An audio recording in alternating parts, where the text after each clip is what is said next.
Fortress. Prisons.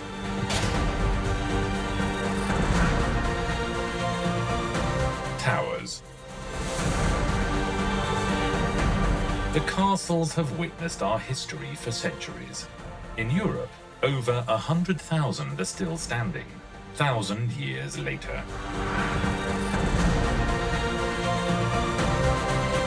Let's visit the most spectacular and most mysterious castles. We will discover the secrets that are hidden behind their walls. And we will relive their long-lasting legends.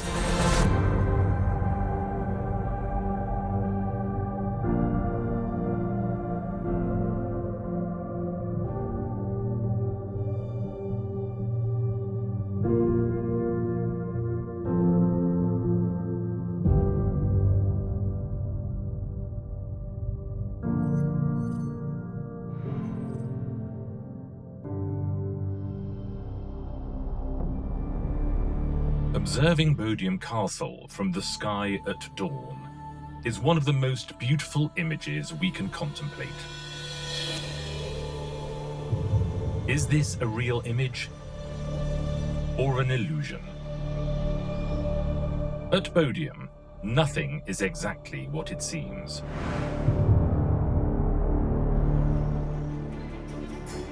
Rising out of the water, surrounded by reflections that are both mysterious and evocative, Bodiam Castle was built in the 14th century using a marvelous trick. A trick that has been used for centuries in architecture, painting, and photography, and which goes by the name of forced perspective.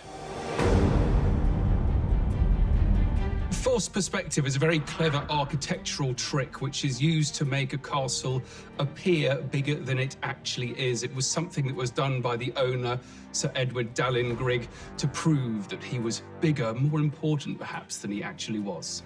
And why would anyone want to use a visual trick with such a beautifully designed castle? So it was using trickery to fool advancing enemies into thinking it was a much bigger castle.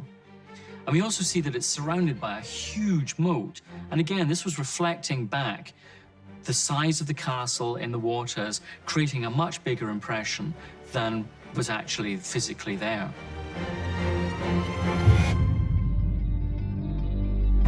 Built in 1385, it occupies a strategic position in the county of Sussex. Back then, the River Rother was navigable up to this point, and the kingdom lived in fear of a French invasion.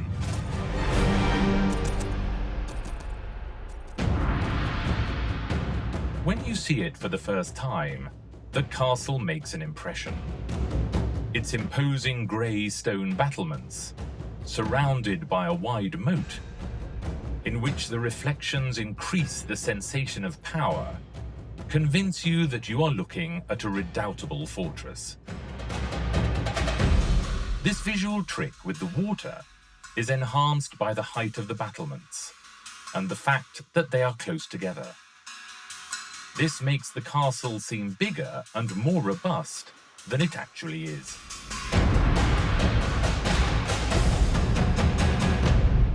If you look at the battlements on the top, they're actually smaller than they would need to be in real life, as are the windows on the upper stories. And this creates the illusion of them being further away, and thus of the building being higher than it actually is.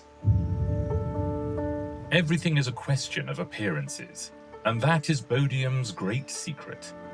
It has very little defensive capability.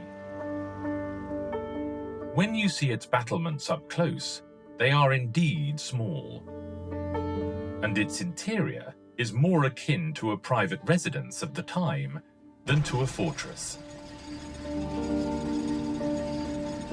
The castle itself is actually really small. It's a very, very minute, almost like a manor house, but the walls cast over the water just give it this false perspective and enable the viewer to think that it's much more big and much more impressive than it actually is.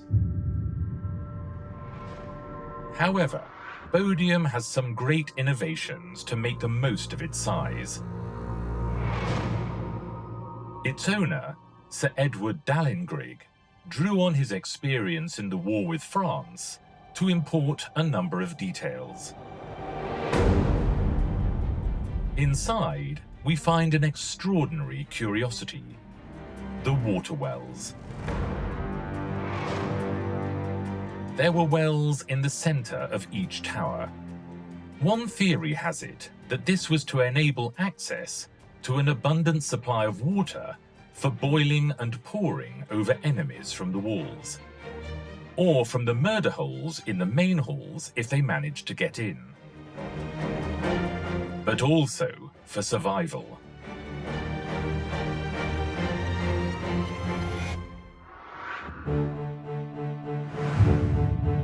The main entrance to the castle was not the one we see today. The walkway started from one side, which meant you had to turn through 90 degrees to enter. This prevented enemies from attacking the main door with burning carts launched in a straight line. The design of the main towers made it possible to defend against invaders attacking along the walkway. These towers and the bridge also feature prominently in two practically secret legends. One story from Bodiam is that there is a ghost of a red lady seen up in a tower. She stares at the horizon, her eyes fixed on something.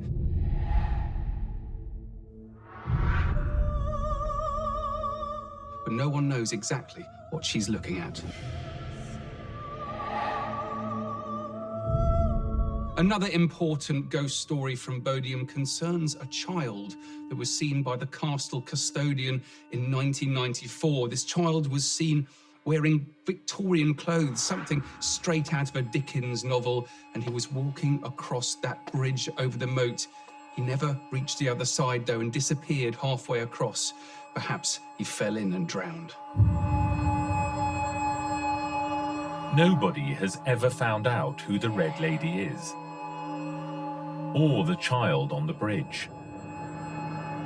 Some also claim that at night sometimes you can hear strange voices and chanting in indecipherable tongues.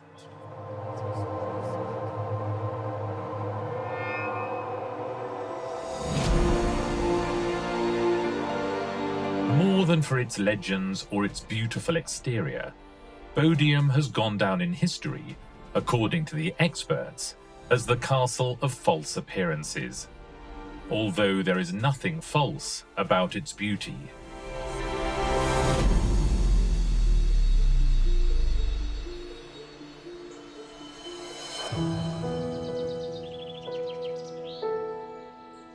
Nestling in kilometers of green countryside, with its unique pointed towers, Glamis Castle looks like a fairy tale castle.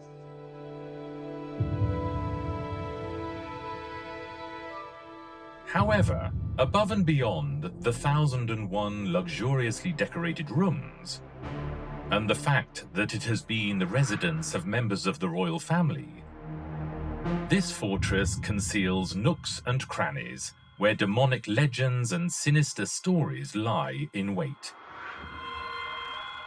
Glamis Castle has an extraordinary history. It's one of the most haunted castles in the British Isles. The origins of Glamis Castle date back to the 14th century, after Robert the Bruce, one of the most venerated leaders of Scottish independence, ceded the land to the Bowes-Lyon family. In the 14th century, the Lyon family owned Glamis Castle, but that became the Bowes-Lyon family in the mid-18th century, and the Bowes-Lyons were very important. That's because Lady Elizabeth Bowes-Lyon was actually the mother of Queen Elizabeth II of England. As the centuries went by, the humble original tower was extended until it became the fortress we see today, which still belongs to the same family.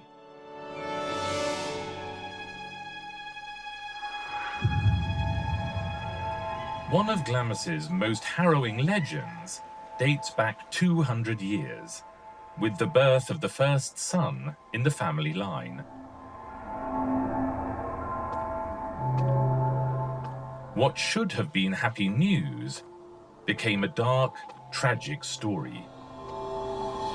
Thomas Lyon Bowes was born as the Master of Glam, which is the title of the eldest son, in 1821. And on his records, it says that he was born and died on the same day. And there has been a suspicion that actually he didn't.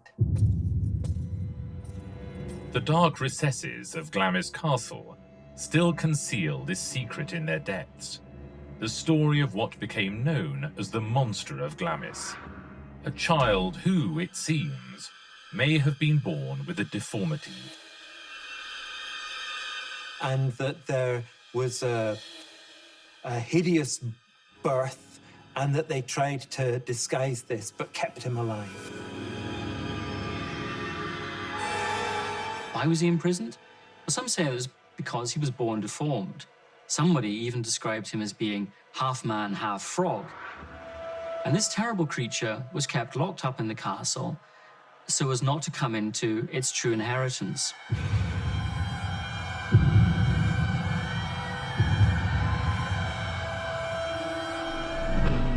Glamis became immersed in darkness and the most deathly silence. It is not easy to hide something like this in a castle of this size, which, despite having many lounges, staircases and rooms, also has a lot of serving staff. And so the legend grew and became an open secret. It's possible that this human prisoner, this monster of Glamis, was once discovered by a maid, but to prevent her from telling anyone, she had her tongue cut out, and she's said to be seen walking the grounds, holding on to her mutilated mouth, dripping with blood.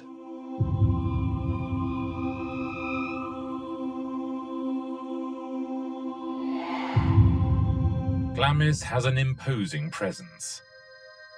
Its carefully tended gardens have an elegant appearance, but every turn may conceal a chilling tale. Glamis Castle has a reputation of one of the most haunted castles in Scotland, perhaps even in the world. And there are so many legends connected with it, it's difficult to choose any particular one. One of these macabre legends is that of Earl Beardy, a cruel aristocrat known for his love of gambling. Beardy is said to have been a violent and a dangerous man. He was also an alcoholic and a gambler. One night he was gambling at cards with a friend of his, Earl Crawford, and the night was getting late. His steward warned him, and he said, "Sir, it is nearly midnight and tomorrow is the Sabbath." Beardy knew that he shouldn't gamble on a Sunday, but he said, "I will gamble until doomsday. I will even gamble with the devil himself." The legend has it that the devil did indeed appear to play cards with him. When the clock struck midnight, there was a knock at the door, and a tall stranger appeared. The steward left them to it, and there were soon noises, shouting, violence, and struggle. He came down in the morning. The stranger was still there, watching, and Earl Beardy and Earl Crawford had been engulfed in a ball of flame. It's said that that stranger really was the devil, and that Beardy and Crawford had gambled away their souls. The castle has been haunted to this very day, with the sounds of Beardy and Crawford struggling with the devil.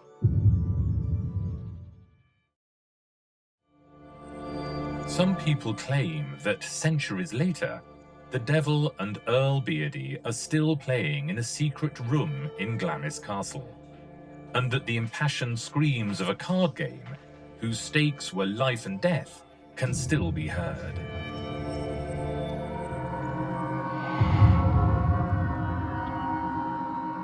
Another of the tormented souls that many claim to have seen wandering around the gardens at Glamis is Janet Douglas, the Grey Lady. She was accused of poisoning her husband, John Lyon, in 1528. And there was no evidence for this at all, but he was determined to get his way. And so he had her family tortured. And in the end, her son confessed. And so she was burnt at the stake alive. And her teenage son was made to watch her burn. How many generations of earls and countesses have heard the truculent stories of Glamis? How many secrets have been told in hundreds of aristocratic dinners? The walls of Glamis are full of secrets, and they will continue to be for a few centuries more.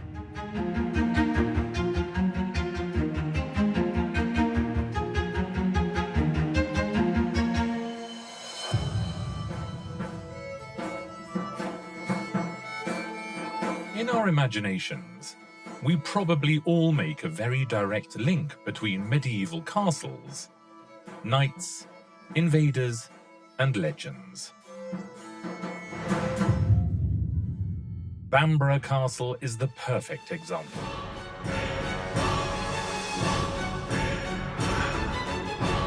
Bamburgh, built in the northeast of England in the 5th century, overlooking the North Sea, has witnessed Viking invasions and wars for power.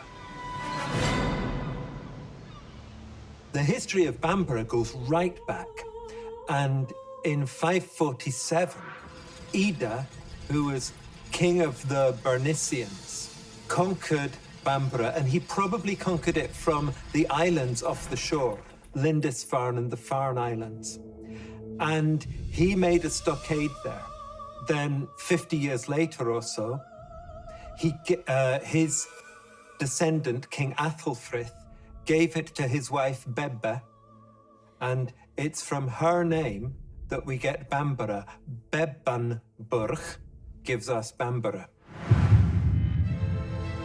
The location of this enormous fortress was considered a historically strategic spot for the defense of the island by its different civilizations. The Normans then built a castle on this site, and it's their tower that forms the basis of the modern castle that we see today. This presence and importance was perhaps the reason why Bamburgh also took center stage in the greatest legend in medieval history, the story of King Arthur and the Knights of the Round Table. It's also believed that Bamburgh Castle might be the castle that belonged to Lancelot, one of King Arthur's Knights of the Round Table. It's said that Lancelot went there and he defeated 20 other knights in a very famous knight called the Copper Knight, and he named that castle Joyous Guard. This idea comes from the novel Le Morte d'Arthur, written in 1469 in prison by a knight who had fallen from grace, called Thomas Malory.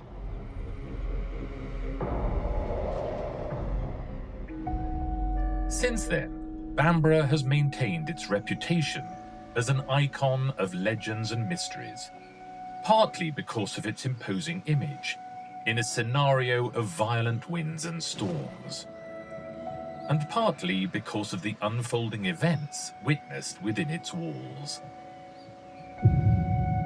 It's said that Bamburgh Castle is haunted by a lady in pink. Now, this is believed to have been a local princess who fell in love with a boy, but her father did not approve, and he sent that boy away for 7 years. And then, in an attempt to help his daughter move on and to not feel that love anymore, he told her that her lover had died. This was not true. Now, to cheer her up, he got the castle seamstress to make her a beautiful gown in her favorite color, pink. And when she put on this dress, she then walked to the edge of the battlements and threw herself off them. And it's said that the castle is haunted now every 7 years, when the ghost of that lady walks down to the seashore and she waits for her lost lover.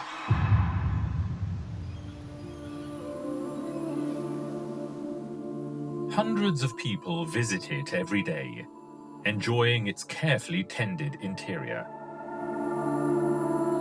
Discovering the stories of knights bordering on the mythological. Listening to narrations of epic battles against invaders from over the sea. Tragic tales of love. And fantastic legends. If Sir Lancelot were real, he couldn't wish for a better castle.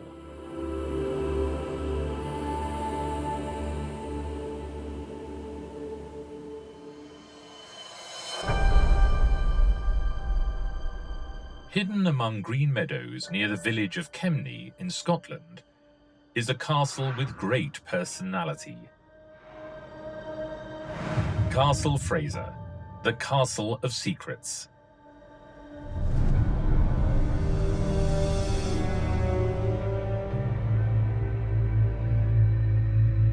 A woman's blood impregnated in the staircase.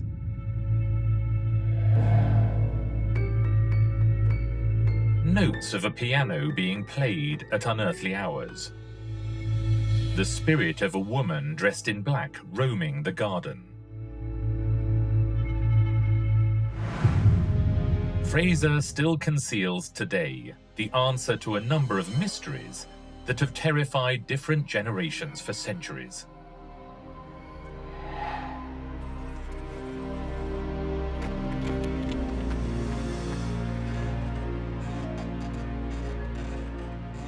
This castle's unsettling personality begins with its construction, which gives it a very original appearance in terms of shape. Originally, Castle Fraser was built as a simple stone tower. But then in the late 1500s, Michael Fraser decided to expand it with a tower on opposite corners. And so it's that structure where you've got the central tower and then an extra tower on opposite corners. That's what's called the Z plan. After that, 2 long wings were attached, which gives Fraser its most distinctive U-shaped design we can see today. The work involved the Fraser family in 60 years of refurbishment, with the original tower as the starting point. Many master builders were involved in the updating of the castle. It is believed that one of the most prestigious master masons of the 17th century left his mark on the north side, John Bell of Midmar. There is a stone which is carved with John Bell's, his initial and then the name Bell. Of course, in the old days, there was no real difference between the letter I and the letter J. So you'd write the name John with an initial I instead of where we would use a J today. But if there is one thing that endures at Fraser forever and ever, that is its legends, which are just as much a part of it as its walls. The most well-known is that of a woman, apparently of noble lineage, murdered in this bedchamber, called the Green Room.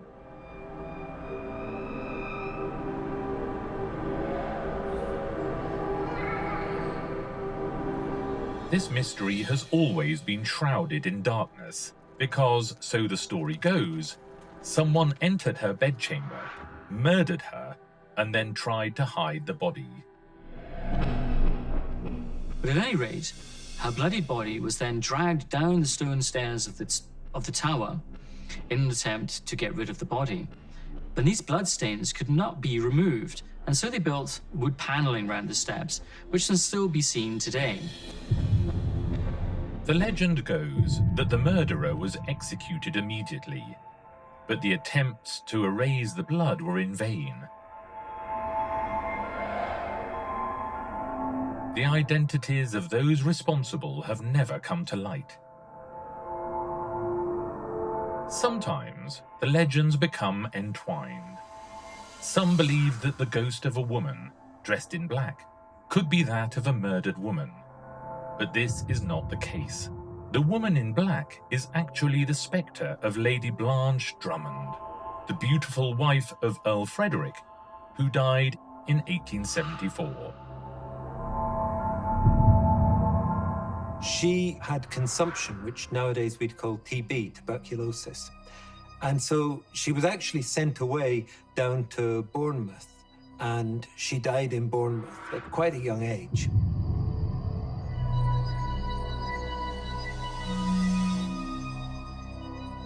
She is, however, believed to return to the castle in the form of a ghost, wearing a long black gown. And there is, in fact, still a portrait of her hanging in one of the rooms of the castle, in her distinctive long black gown.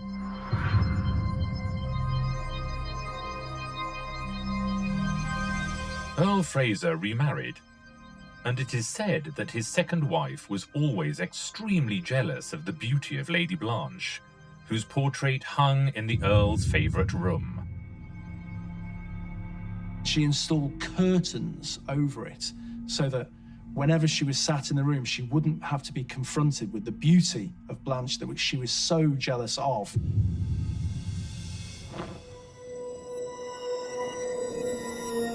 On many evenings, the castle's silence is broken by notes being played on a piano.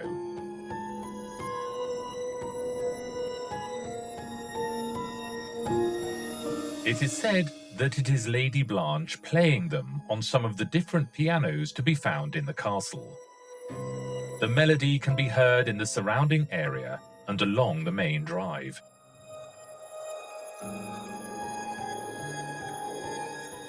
And although there were never children at Fraser, the kitchen servants sometimes heard children whispering and laughing, and also calls from empty rooms.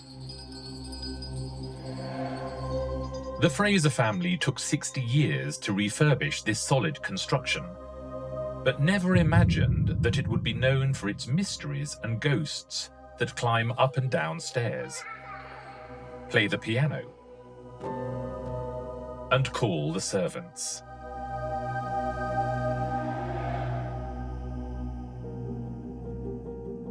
Does it have more secrets hidden behind its walls?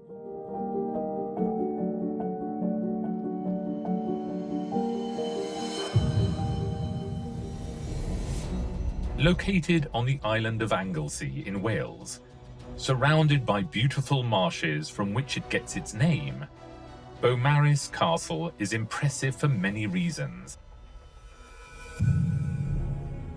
and some mysteries. The destiny of Beaumaris was to be the finest castle in the world, the best designed castle in the United Kingdom, to be an impregnable bastion. King Edward I was determined to create the finest military structure of its time. Beaumaris is almost the perfect castle. It's entirely symmetrical, and it was built as a huge bastion for Edward I in his invasion and conquest of the Welsh. Beaumaris is a huge, almost perfectly symmetrical fortress. It has several concentric rings of imposing defences. The moat has its own dock. Supplies could be brought in by water from the nearby estuary. The external walls were prepared with 300 ingenious arrow slits for archers, and all the entrances have murder holes that could be used by its defenders to pour boiling water or oil. Beaumaris is very often seen as the ultimate castle, perhaps the best castle in terms of military defense that was created in Europe in the Middle Ages. Certainly the most powerful castle in Britain, even though it was never finished. The man responsible for its construction was the royal architect James of St. George, who also created Conwy and Caerphilly castles. At Beaumaris, he drew on all his military knowledge of the age, which in turn required a great investment of funds. Edward spent a lot of money on Beaumaris, and it was possibly the most expensive project that he had. It should have been the crowning glory of all his Welsh castles. It should have been the crowning glory of the career of his architect.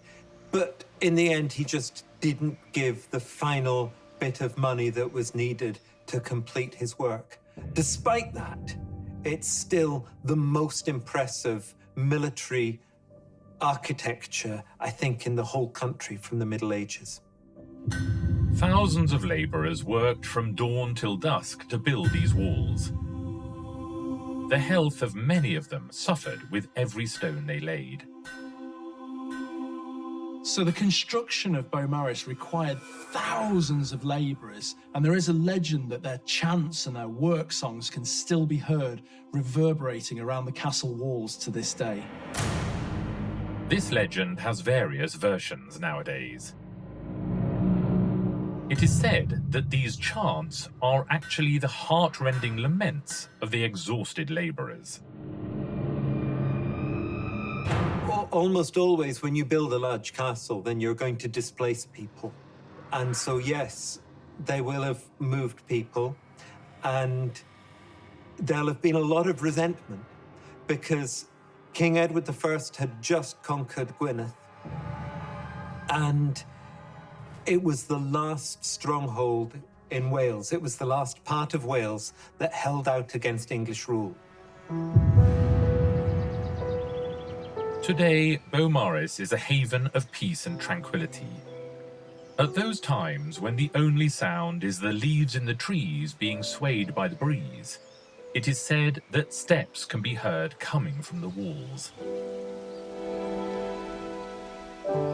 Could it be the ghosts of those stonemasons trying to tell us something?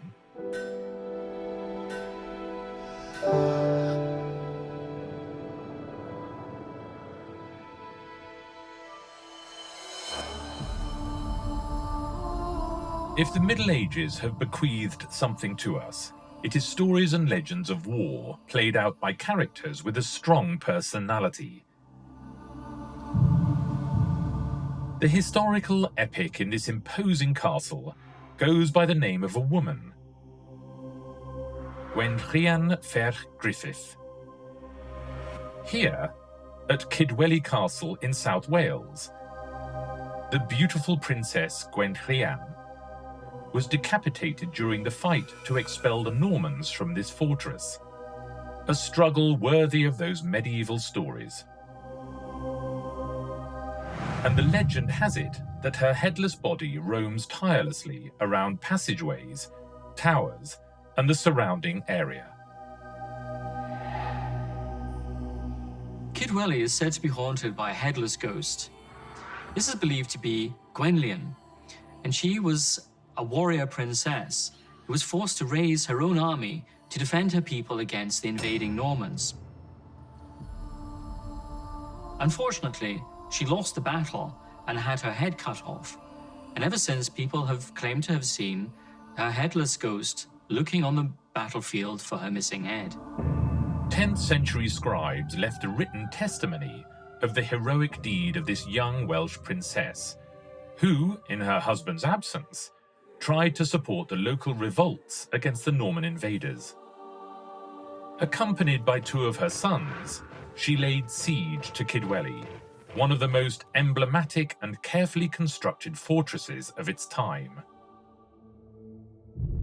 Gwenllian Ferch Griffith was a local Welsh princess. She was fiery, she was trained as a warrior, and she decided to attack Kidwelly Castle with another Welsh prince. But that other Welsh prince, he betrayed Gwenllian, and he told the Normans of her position. She was outside the castle, blocking off a road into which supplies to the castle would come.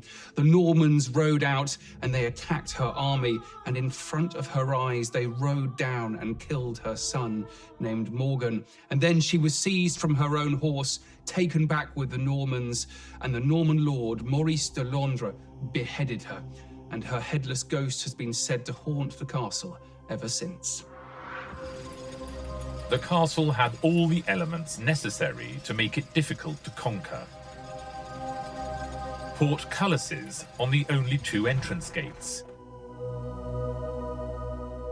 carefully designed arrow slits that covered all the angles,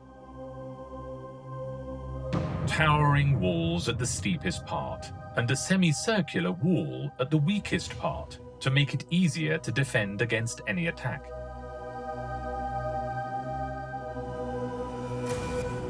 The Normans locked any Welshmen they were suspicious of in the dungeons, another feature of the castle. The prisoners never re-emerged from there, although the castle had its secret passageways.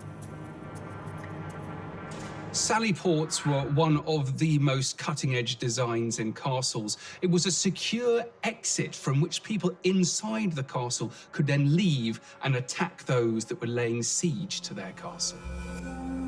Gwenllian was captured and executed, together with 2 of her sons, very near the castle. It is said that there, in the village of Carmarthen, the wizard Merlin was born. But that's another story.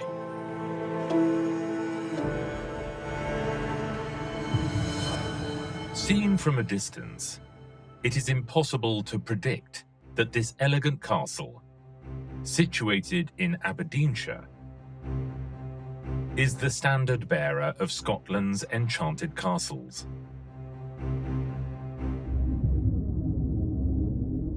Fyvie Castle is exactly that, an enchanted fortress.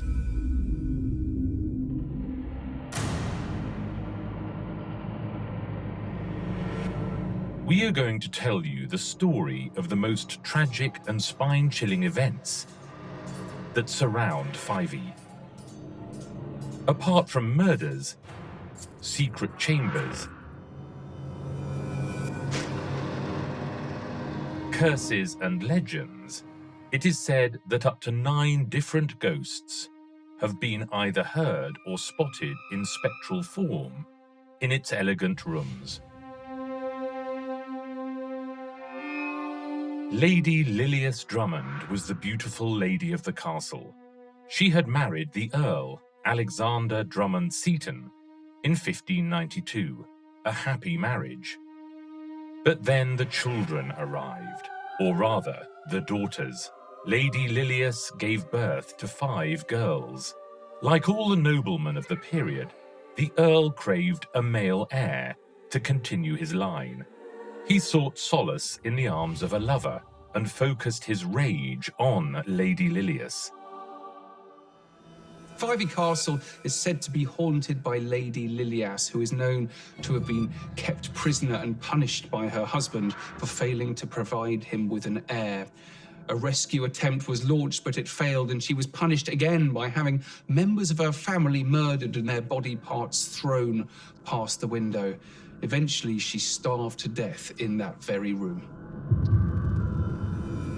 Legend has it that Lady Lilias died of starvation, but it is also said that she was murdered, and that the blood spilt in the room where she was locked away has never been erased. He remarried not that long after. He married Grisel Leslie, who was the cousin of Lilias.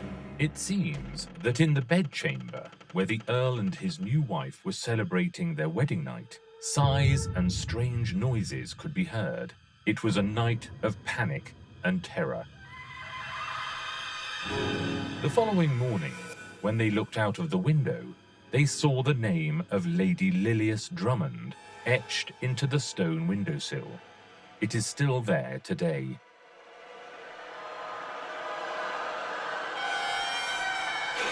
It is said that the ghost of the Countess appears often, wearing a green dress, and that it keeps the other Fyvie ghosts in check.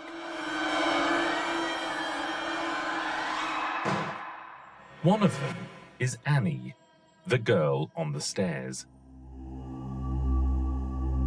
Some say that actually she's been captured on film. Others say they've seen a ghostly adult walking away with her up the stairs. In fact, it's even claimed that she's been made contact with.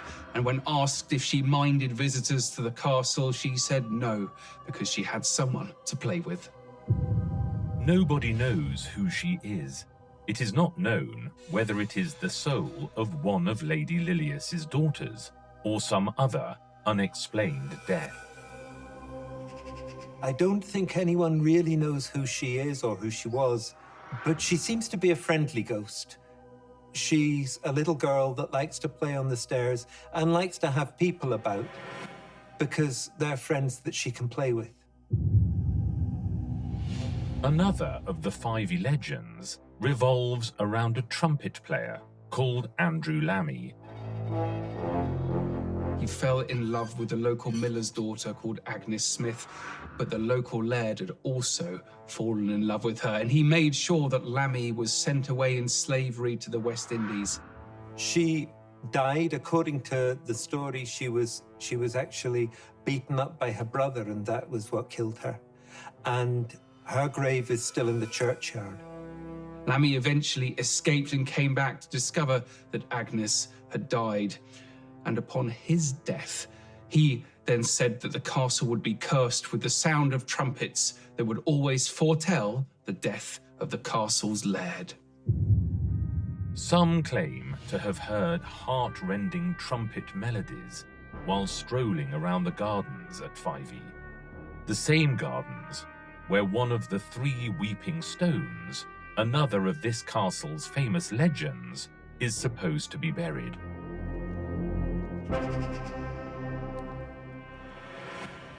This relates to the period when it was built and comes from the Middle Ages. Fyvie Castle was built with stones taken from church lands, and Thomas the Rhymer said if those stones were not replaced, then there would be a curse on the castle. It would never pass down the male line for more than 2 generations.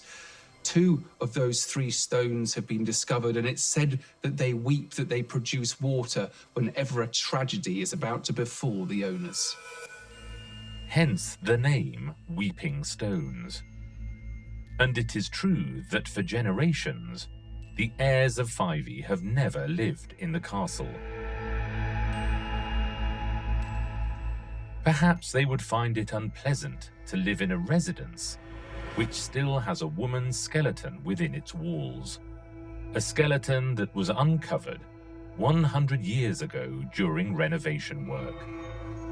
This was in the 1920s, and they buried it in the churchyard. But after they buried it, then strange knocks and noises were heard, and you couldn't get peace in the castle at all. And so they had it disinterred again and put back into the same place where it had come from, and everything returned to normal, and everything was peaceful again in the castle. The possible identity of this woman has never come to light, nor even the exact spot where she is to be found. It is said that there is a dungeon in the basement that might be the skeleton's resting place, and that anyone opening the door will be cursed. 2 Earls of Fyvie died after doing so, and their wives went practically blind.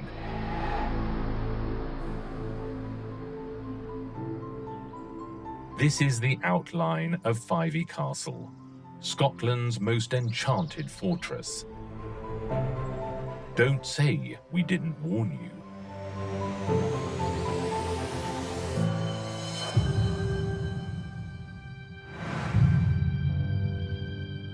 The view of Lincoln Castle in the north of England, with its famous prison inside, sends a shiver down your spine.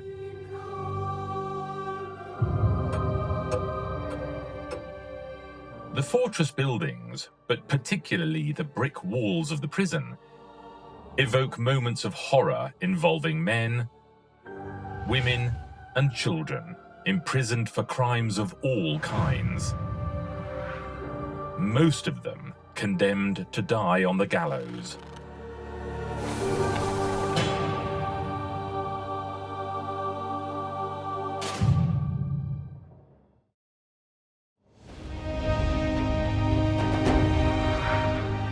Castle was built in the 11th century by William the Conqueror, a descendant of Vikings.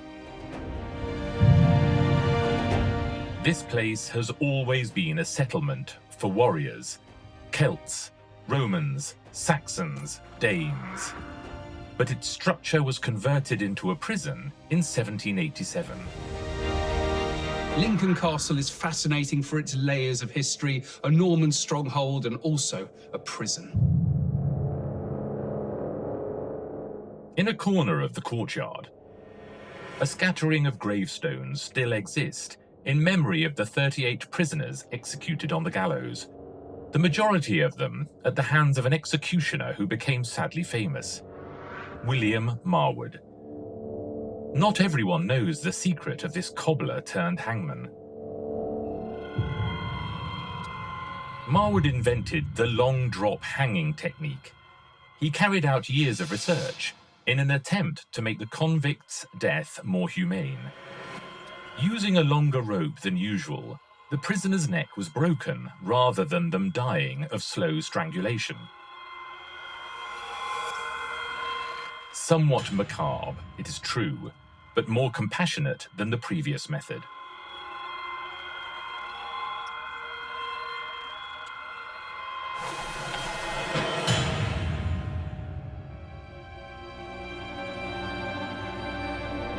Lincoln was a maximum security prison.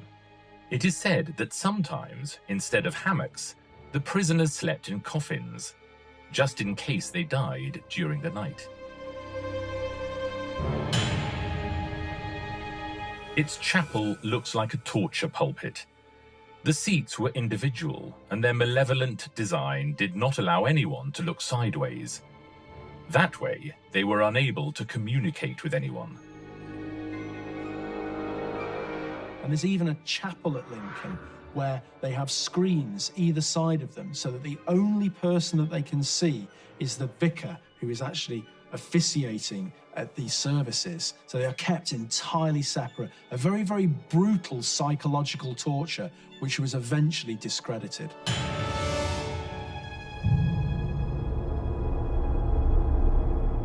The legend of Lincoln has it that strange presences can be felt in the chapel, and a sudden chill is experienced.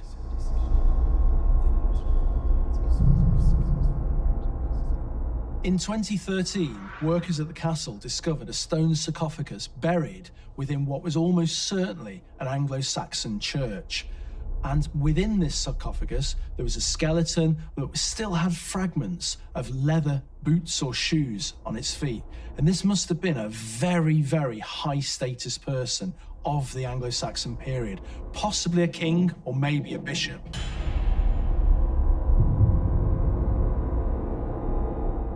What is not in doubt is that this prison makes your hair stand on end.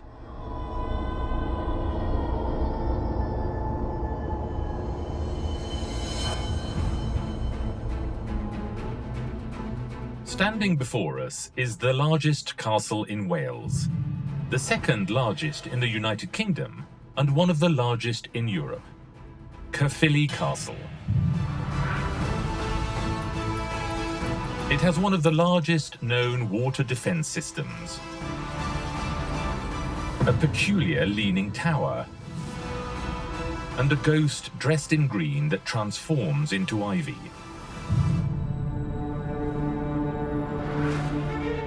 Red Gilbert was given this nickname because of his red hair. A man with a fiery temper and violent character, he had Caerphilly built in 1268. In a display of power that can be seen from the large area of land it occupies, and from its enormous moat, which was a real feat of engineering for the period. Caerphilly has an enormous system of water around it. It's a whole sequence of moats and lakes and meres to create this enormous aquatic landscape, which is partly there to defend the castle, but also to demonstrate just how powerful its builder was by being able to tame the landscape in such a way. The design of Caerphilly Castle is remarkable. It's one of the earliest concentric castle designs in the country. That means that there's an outer ring of defense which mimics the inner ring, creating an area where an attacker would be exposed to fire. From the air, we can see Caerphilly's defensive rings perfectly. The moat, although not particularly deep, prevented enemy troops from advancing in the conventional way. We can also see from various perspectives the inclination of one of its towers, the so-called Leaning Tower. One of the more noticeable things about Caerphilly Castle is its leaning southeast tower, sometimes called the Welsh Tower of Pisa. But actually, with a leaning angle of over 10 degrees, it's leaning more than the Tower of Pisa. The tower has a leaning angle of more than 10 degrees, which is even more than the famous tower in Italy.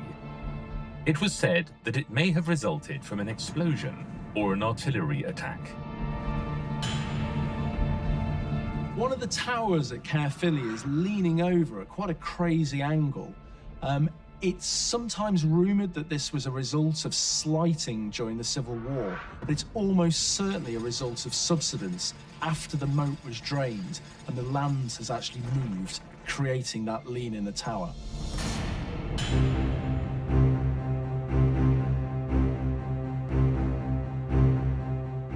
The castle is impressive when seen close up. From its entrance towers with their imposing portcullis, to its huge, powerful walls. Everything in this fortress in South Wales is a demonstration of its robust construction. The peace and tranquility that pervades Caerphilly contrasts with a certain coldness in its interior. Perhaps this sensation is transmitted by a tragedy that remains alive in the memory. A love drama that ended in the worst possible way. Its protagonist is a lady dressed in green, Alice de Angoulême, the French wife of Red Gilbert. Caerphilly is also famous for its Green Lady. According to the legend, this was Red Gilbert's wife, Princess Alice, and she apparently had an affair. He, when he found out, had her sent back to France, and the unfortunate man she was having an affair with was captured and executed. Then, triumphantly, he tells Alice in France that his lover has been murdered. Alice falls dead on the spot, and it's said that her ghost haunts the walls of Caerphilly and that she wears a green dress, green for the envy of her husband.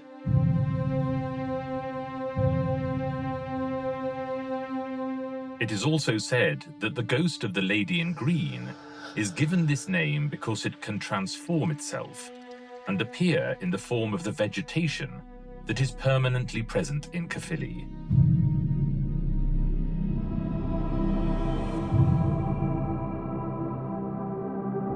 Nowadays, wandering around Caerphilly Castle produces a flood of sensations, although some send a shiver down your spine.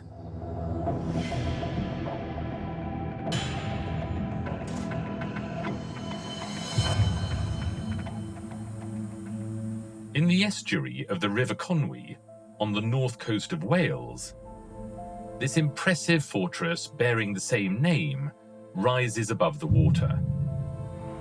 It was intended to control the coastal areas and prevent incursions into the territory along the river.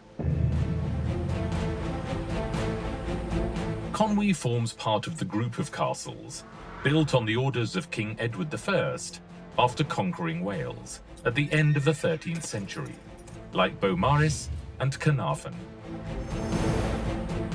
Of all of them, Conwy was the most expensive. It is said that the king invested almost £20,000 at the time in creating this defensive wall, fearing a Welsh revolt. As part of Edward I's invasion and conquest of Wales, he built the Iron Ring around North Wales, a system of castles which included the Castle of Conwy. So he built these 3 castles, and Conwy is one of the most impressive.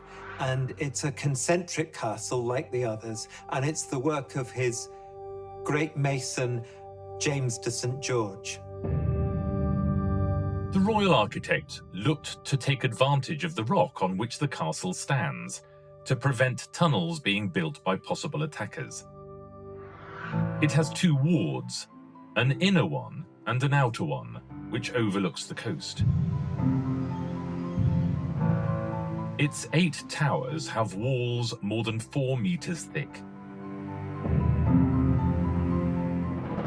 The castle is also built on 2 levels, thanks to the land and the design of its walls.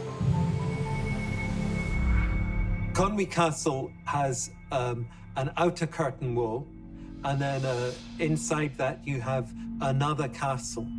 And so when people take the outer wall, then they've still got a castle to take inside that. And the relative heights are such that you can shoot down from the inner castle onto people in the outer castle. Unlike other castles in Wales, Conwy's construction was adapted to the land and thus did not have a concentric floor plan, and also lacks an imposing entrance. Access to it was over a bridge crossing the estuary, which gave it an extra element of security. So Conwy has a very, very elaborate defensive system which involves gate after gate after gate with portcullises and arrow slits and fields of fire to ensure that it was an incredibly difficult castle to take. The siege to which King Edward was subjected in Conwy by the Welsh years later meant that it was adapted to his presence for a number of years. Notably, the religious part. It's said that the castle was once built near a monastery, and in spite of all of this enormous military architecture, that sense of the place being religious has never left, and it's known to be haunted by monks. And it is said that today the monks can still be seen. And remarkably, they seem to be levitating monks. People have seen them rising up into the air.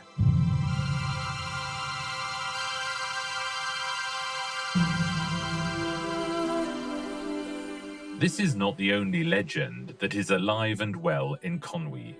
Its location in a seaport is part of a story told with great conviction because of its consequences.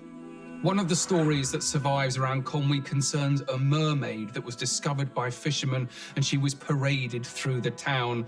But that led to her death because she needed to go back in the water, and she cursed the town.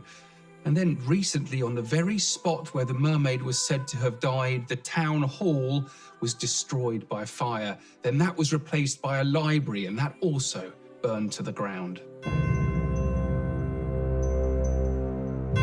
Perhaps because of the fear that took hold of Conwy's inhabitants, the castle gradually fell into disrepair over the years. One of its last owners even decided to sell off the castle's iron and lead, and the fortification became the ruin that we see today.